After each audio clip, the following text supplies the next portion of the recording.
texting. Please. Jenny, please. Jenny, I do mean it. Dear, I am so very, very sorry for being late.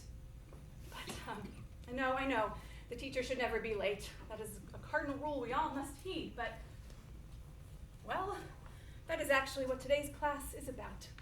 Rules, and if there should ever be exceptions to those rules.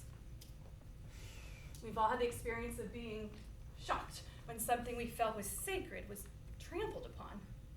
For example, the other day driving home, I was listening to an item on the radio, and I turned the volume up to hear more clearly.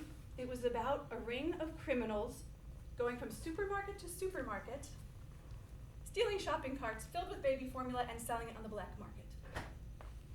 Baby formula, nourishment snatched from the mouths of babes, infants, the most innocent, helpless, vulnerable, and trusting creatures among us. What could be more heartless? A phrase we've all heard kept running through my head is nothing sacred. Kristen, your mother just had a baby. Imagine if she couldn't get enough formula for him because, oh, your mother breastfeeds. Well, suppose she supplemented with Yes, of course. If she thinks that kids raised on formula have lower IQs and will never make it to an Ivy League school, then I suppose she would be okay with dumping whole vats of formula into the Hudson River to prevent a generation of imbeciles from inheriting the earth. Kidding. Just kidding. It's great that she breastfeeds. While that she is a fine society, and it is a true honor to be president of the Chappaqua chapter. Another example. A few months earlier, I read an account on the internet about a group of fake nuns smuggling, under the folds of fake habits, cocaine. Garments meant to be worn by the holy and pure, the brides of Christ, were concealing substances born of the devil, sullying symbols of the Lord to make money. And I can assure you, very large sums of money for the servants of Satan. Check it out yourselves if you want, fakenuns.com. Then too, I thought, is nothing sacred? The idea that certain rules must be obeyed, that certain values must be held as inviolable, began with what? Class? Right, the 10 Commandments.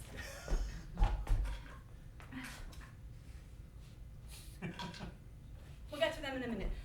First, what are some of the rules we must follow today? Yes, Jenny? Exactly. That's an excellent example. No texting when driving. Clearly no exceptions to that rule. Another? Michael, don't drink and drive. Yes, that is a very good one. No exceptions there too. Yes, Michael, also don't get high and drive.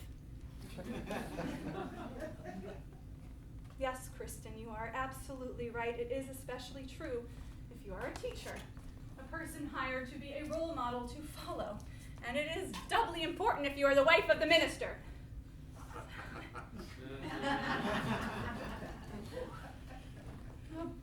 Let's go back to the original body of rules, the 10 Commandments. Why don't we skip right to the one everyone in the congregation has been whispering about? Thou shalt not commit adultery. Thou shalt not commit adultery. And let me add, especially not if thou art the minister, and especially not with the church secretary. To continue, and this is certainly implicit, thou shalt not knock up the church secretary.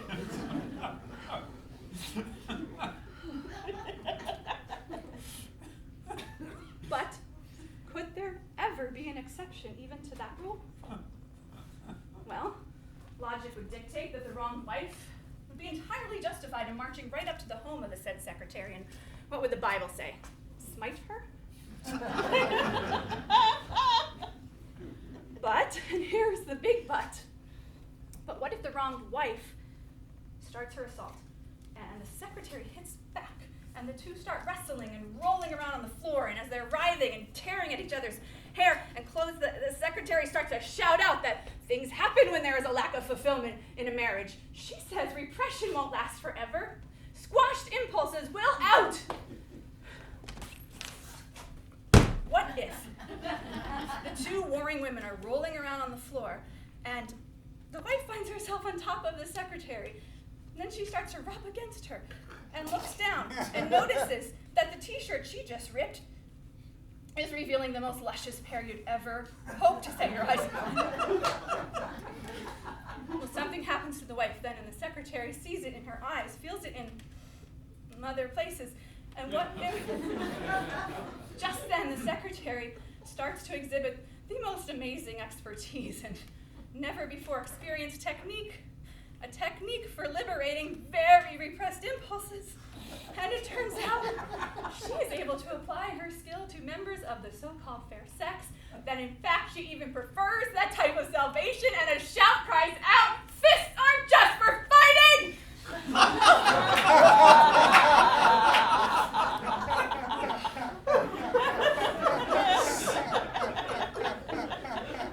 Suddenly it seems perfectly logical that it is necessary for one's sanity to experiment, to allow these repressed impulses to be unleashed, liberated, set free at last.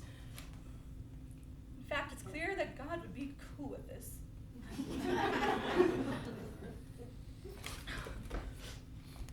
As for all of you at your station in life, there have been and will continue to be many firsts. And how are we to know when these firsts are a sign of better things to come?